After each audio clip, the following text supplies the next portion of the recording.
What in God's name are they talking about in The Hague? Well, they're talking about war crimes and crimes against humanity, including but not limited to weaponizing starvation and deliberately targeting civilian populations, but not in the name of God, rather in the name of international justice. No biased anti-Israel decision in The Hague will prevent the state of Israel from defending its citizens. Yeah, they're not really standing in judgment of Israel or the people of Israel, but rather of specifically you. Also, I'm noticing you're not really denying the charges so much as trying to justify them. It's got tell me you're guilty without telling me you're guilty energy. You see what I'm saying? As it turns out, war crimes are actually still war crimes even when you do them in the name of vengeance. See, in the eyes of international law, it's not actually possible to starve children to death in self-defense. That's not a real thing. Hamas attacked us unprovoked, launching the worst massacre against the Jewish people since the Holocaust. Yeah, again with the making justifications rather than denial. Do we need to find a kindergarten teacher to sit you down and explain how two wrongs don't make a right? Also, why are you bringing up the Holocaust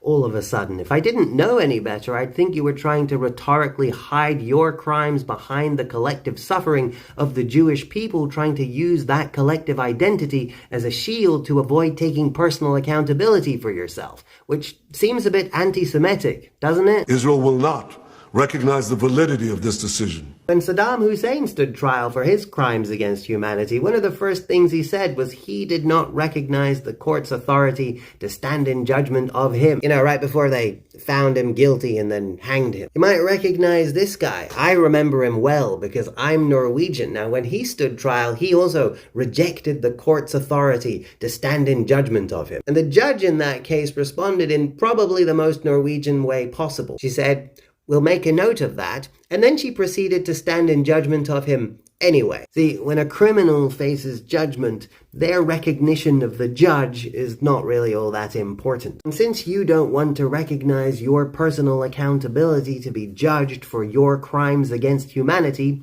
on behalf of humanity, we'll make a note of that.